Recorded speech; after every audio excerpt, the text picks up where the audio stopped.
کسی بھی حادثے یا پیدائشی معذوری کے بعد زندگی تھم سی جاتی ہے، لیکن اب مایوس ہونے کی ضرورت نہیں۔ کراچی میں قائم ایک نجی بائیونک ادارہ جدید ٹیکنالوجی کی مدد سے مصنوعی ہاتھ اور پیر لگا کر نہ صرف لوگوں کی زندگیوں کو بہتر بنا رہا ہے بلکہ ایک نئی پہچان بھی دے رہا ہے۔ My name is Ubaid and I am from the KPK۔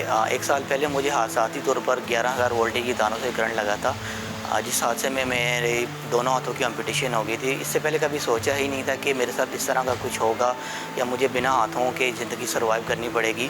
تو تب میرے لیے ایک بہت بڑا چیلنج تھا کہ اپنی زندگی کو لے کر آگے کیسے بڑھنا، کیونکہ بغیر ہاتھوں کے میرے لیے ہر ایک چیز بہت زیادہ مشکل ہو رہی تھی۔ یہ ہاتھ صرف میرے لیے بلکہ ایک ہاتھ نہیں، ایک نئی امید ہے، ایک نیا حوصلہ ہے، تاکہ میں دوبارہ سے اپنی زندگی کو بہتر اور اچھے انداز میں گزار سکوں۔ ہمارے پاس جو ایمپٹیز آتے ہیں وہ زیادہ تر اس طرح کے ہوتے ہیں کہ کسی کے ساتھ حادثے ہو جاتے ہیں، کچھ ایکسیڈنٹل کیسز ہوتے ہیں، کبھی یہ ہوتا ہے کہ کسی کا جو ہے الگ الگ ڈفرینٹ سٹیز کی اپنی ہوتی ہیں، کوئی ایکسیڈنٹل ہوتے ہیں، کوئی بائی برتھ ڈسیبلٹی کا شکار ہوتے ہیں۔ تو یہ ہوتا ہے کہ ہم ہر طرح کے پیشنٹ کو جو ہے وہ کسی بھی ایمپٹی کو ہم ڈیل کرتے ہیں۔ ہمارے جو بینیفیشریز ہیں، جو کہ ہمارے یوزرز ہیں، وہ اس سے لکھ لیتے ہیں، پڑھ لیتے ہیں، ٹھیک ہے، بائک چلا لیتے ہیں، اسپون سے لوگ کھانا بھی کھا لیتے ہیں، تو ہمیں یہ بہت فخر محسوس ہوتا ہے۔ اگر جذبہ ہو تو جدید ٹیکنالوجی کے ذریعے نا امیدی کو امید میں بدلا جا سکتا ہے اور زندگی کو پھر سے ایک نئی روشنی دی جا سکتی ہے۔ یہ بائیونک ادارہ ان افراد کی نئی زندگی کے لیے امید کی کرن ہے جنہوں نے مایوسی کو اپنا مقدر سمجھ لیا تھا۔